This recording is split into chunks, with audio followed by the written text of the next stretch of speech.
लिया है challenge, challenge लिया है रोज़ा रखते हुए मैं क्या अच्छे काम करता हूँ। तो सुबह उठ जाता हूँ शहरी में, शहरी उठा के चाय बनाना शुरू कर देता हूँ। चाय कप में डाल देता हूँ, फिर शहरी में हमारे पास है रोटी जो कि रात की बची हुई है।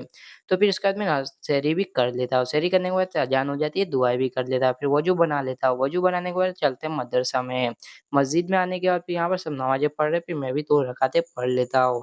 2 रकात पढ़ने के बाद आप सबके परिवार को सलामत रखें, फिर वो दुआ करने के बाद फिर निकल जाता हूँ घर पे। घर पे आता हूँ बहुत खूबसूरत नज़ारा देखने को मिलता है, फिर इसके लिए स्कूल के बाद तैयार हो जाता हूँ।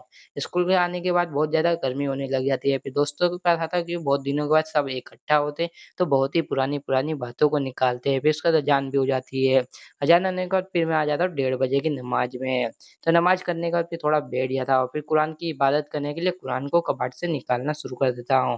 तो यहाँ पे बहुत सारे कुरान होते हैं, लेकिन मेरा कुरान नहीं मिलता है, लेकिन फिर मैं दूसरों का कुरान लेके तो कुरान शरीफ को चूम के फिर खोल लेता हूँ। खोलने के बाद फिर अपने कुरान शरीफ को देखता हूँ, बहुत दिनों के बाद पढ़ रहा हूँ तो थोड़ा दिमाग में उचड़ नहीं रहा है।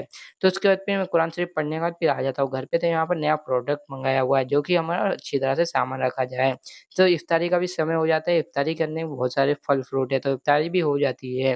तो आज के व्लॉग आप सबको कैसा लगा कमेंट में ज़रूर बताना। आज आप सबको कैसा